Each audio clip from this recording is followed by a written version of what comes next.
नमस्कार दोस्तों, आज के हमारे इस वीडियो में हम आपको गणेश जी की एक रोचक कहानी सुनाने जा रहे हैं। किसी नगर में एक सेठ और सेठानी रहते थे। वो गणेश जी के अनन्य भक्त थे। हर कार्य गणेश जी की स्तुति करके किया करते थे। गणेश जी भी उन पर प्रसन्न थे। एक बार गणेश जी रूप बदलकर सेठ के खेतों में से जा रहे थे।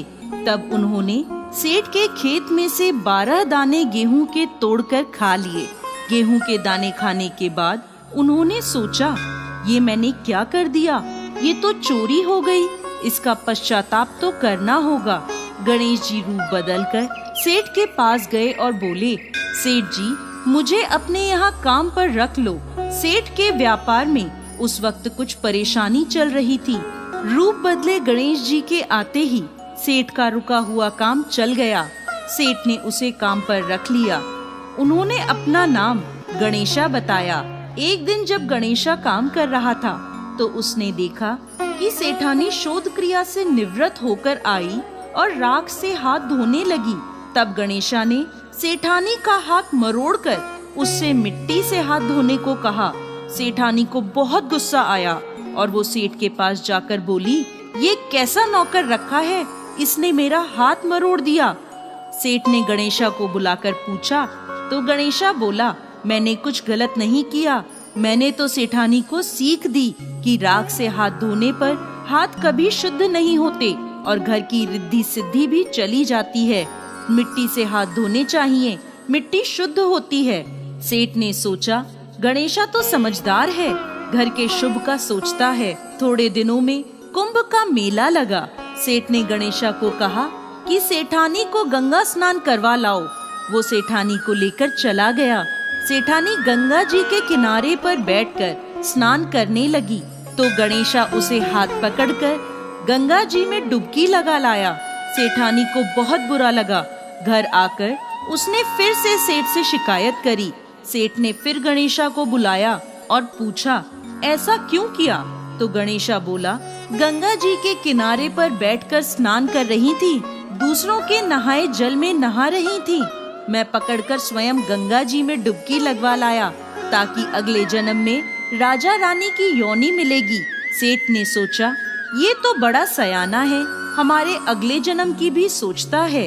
एक दिन सेठ ने घर में हवन करवाया और गणेशा को सेठानी को बुलाने भेजा।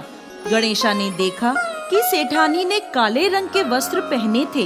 गणेशा बोला, इसे बदल कर चलो। सेठानी भी जिद पर अड़ गई।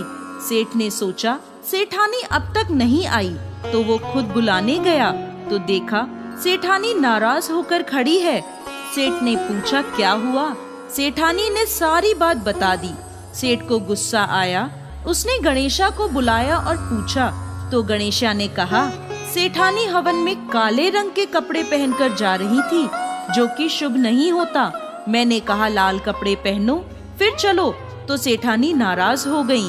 सेठ ने सेठानी को समझाया, गणेशा तो बहुत समझदार है, जैसे कह रहा है कर लो। कुछ दिनों बाद घर में पूजा थी। पंडित जी बोले, नई गणेश जी की मूर्ति लाओ।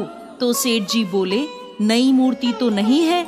गणेशा बोला, मुझे यहाँ विराजमान कर लो, तुम्हारे सारे काम सफल हो जाएंगे। ये सुनकर सेठ नाराज हो गया और बोला, अब तक तो तू सेठानी को परेशान करता था, अब तुझे मेरे साथ भी पूजा में मजाक सूझ रही है। गणेशा बोला, मजाक नहीं कर रहा, सच कह रहा हूँ। इतना कहकर गणेशा ने अपना असली रूप धरा और पूजा में विराजमान हो गया। सेठ सेठानी देखते रह गए।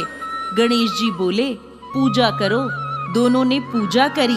पूजा खत्म होते ही गणेश जी अंतर ध्यान हो गए। सेठ और सेठानी बहुत पछताए कि गणेश जी हमारे घर आए और हमने उनसे काम करवाया। हम तो पाप के भागीदारी हो गए, हमारा दोष कैसे समाप्त होगा? ऐसा सोचकर दोनों पश्चाताप करने लगे।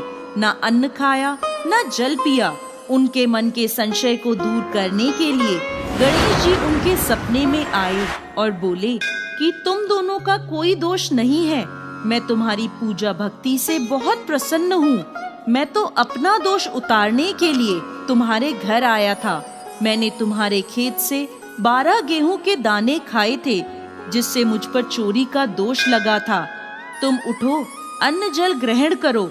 मेरे आशीर्वाद से तुम्हारे घर में रिद्धि सिद्धि का साम्राज्य रहेगा और तुम इस लोक के सुखों को भोग कर अंत में स्वर्ग को प्राप्त करोगे। ऐसा कहकर गणेश जी अंतर ध्यान हो गए। हे गणेश जी महाराज, जैसे सेठ और सेठानी के घर रिद्धि सिद्धि का साम्राज्य बनाया, वैसे इस कहानी को कहते, सुनते और हुंकार भरते सभी पर कृपा करना।